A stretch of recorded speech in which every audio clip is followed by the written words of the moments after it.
Are you suing both PG&E and their parent corporation, or just PG&E? Actually, we're suing both of the corporations. There is what's called a holding company, and then there is the operating company. They're two separate legal entities, but both of them are going to be named in the lawsuit that we file against PG&E, both the operating and the ownership company. What does PG&E say caused the fires? PG&E almost immediately got a hold of a public relations company and hired them in order to do what we call damage control with respect to these fires. They put out a press release very quickly that admitted that power lines were down. This was at the beginning of the Tubbs fire, but they blamed the down power lines on what they called hurricane force winds.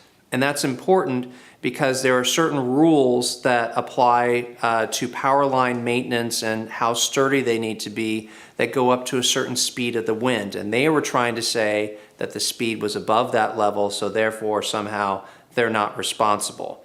We will prove otherwise.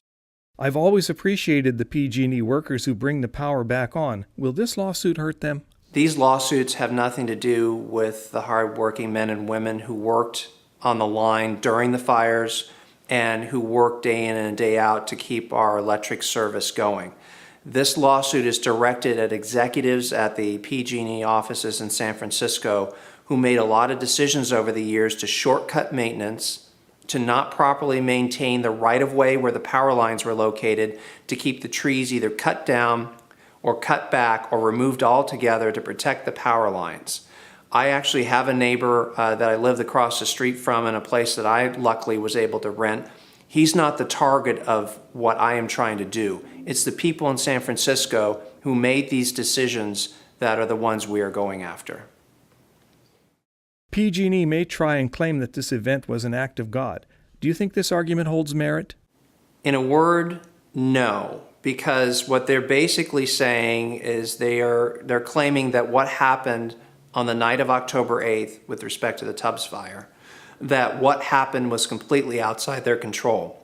And the analogy would be a lightning strike, something you can't predict, something that's naturally occurring, and something that PG&E has no control over. And what happened that night had nothing to do with an act of God. It had to do with a series of events that were put into effect by PG&E's decisions not to maintain its power lines and the trees around them.